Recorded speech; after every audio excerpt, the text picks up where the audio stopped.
মেয়ে আসার পর থেকে আপনি যখন তখন যা তা বলে তাকে ছোট করেন।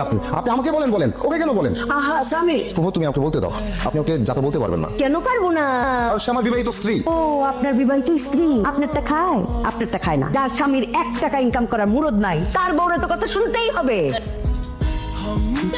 কথা বলা কেন? উনি তোমাকে এত বাজে বাজে কথা বলবে আর আমি দাঁড়ায় দাঁড়িয়ে শুনবো? কি হয়েছে? উনি তো তোমার আম্মা, তাই না? আমার বলেই তো বলছি। বলবা তুমি আমার বিবাহিত স্ত্রী, কোনো কারণ ছাড়া তোমাকে কেউ অপমান করবে, আমি তো চুপচাপ শুনবো? এটা আমার সোনার টুকরা ছেলে, রাজপুত্র ছেলে ফাহাদ আমার জন্মদিনে আমার উপহার দিছিল। আমার চোখের সামনে রাখবি যেন আমি ঘুম থেকে ওইটাই দেখতে পারি এই জিনিসটা। সারাদিন যদি অফিসে রিল বানাতে ব্যস্ত থাকেন তাহলে পারবেন কিভাবে?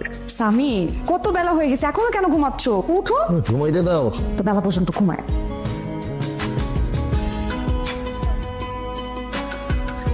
স্বামী, স্বামী, উঠো, উঠো, উঠো, আমি তো ভেঙে ফেলছি। বাবা তো ওকে মেরে ফেলবে। ওঠো না, ওঠো না, আমি কি করবো? আমাকে কিছু একটা, আমি তো ভেঙে ফেলছি। তোমার সংসার তুমি করেছো। ও ফাতিমা, কি বাংলি রে এত জোরে?